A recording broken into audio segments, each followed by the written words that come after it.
कई दिनों से बन चुके हैं डॉक्टर्स के ऊपर, और अभी जो है डॉक्टर्स भी खुद परेशान है। तो इस हवाले से नहीं, जहाँ तक इस सानिया का ताल्लुक़ है, जो दिल्ली में एक बड़ी वारदात रौनमा हुई, हमें अफसोस है। और जो लोग जान बहक हुए वहाँ, हमें उनके लवाहिकीन के साथ दिली हमदर्दी है। और ऐसा हुआ, यह हमारी ख़ास तौर पर कश्मीर के आवाम के लिए सदमे से कम नहीं। और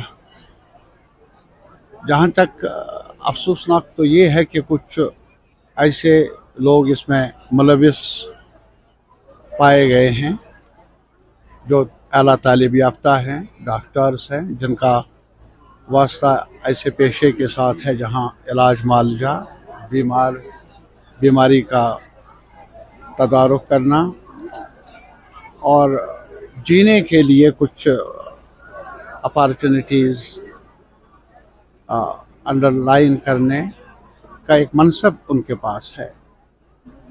तो मेरे लिए मैं आपको बताऊं, क्या जम्मू कश्मीर के नाम पर वायलेंस हो, यह हमारी बदकिस्मती है। और हमारा तजुर्बा है कि जो भी जम्मू कश्मीर के आवाम के गमखार हैं, दोस्त हैं, ये रास्ता, ये ऑप्शन वायलेंस का तजुर्बा बता रहा है, इसने हमें तकलीफ दी है। I request all the audience, please occupy your seats properly. तो इसलिए ये रास्ता violence as an option has been rejected by our experience. It's not we are honored that a viable Honorable option. For Kulgam Muhammad Yusuf Tariq must be rejected by all and other principals. Please have a big round of applause for all the guests.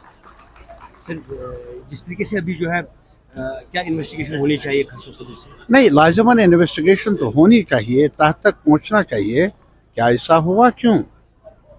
लेकिन तहकीकात के नाम पर मासूम लोगों को परेशान किया जाए, उससे परहेज़ किया जाना चाहिए।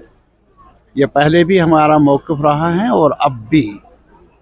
मैं इस बात का कायल हूँ कि जम्मू कश्मीर की बड़ी तादाद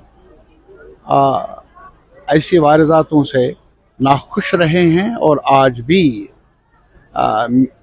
मेरे नज़र में हमें किसी भी जो कम्युनिटी है हमारे यहाँ कश्मीर में, किसी भी नुक्ता निगाह के कायल हैं, नाराज़गी है, जो भी हो, लेकिन violence as an option, killing innocents, that's not acceptable.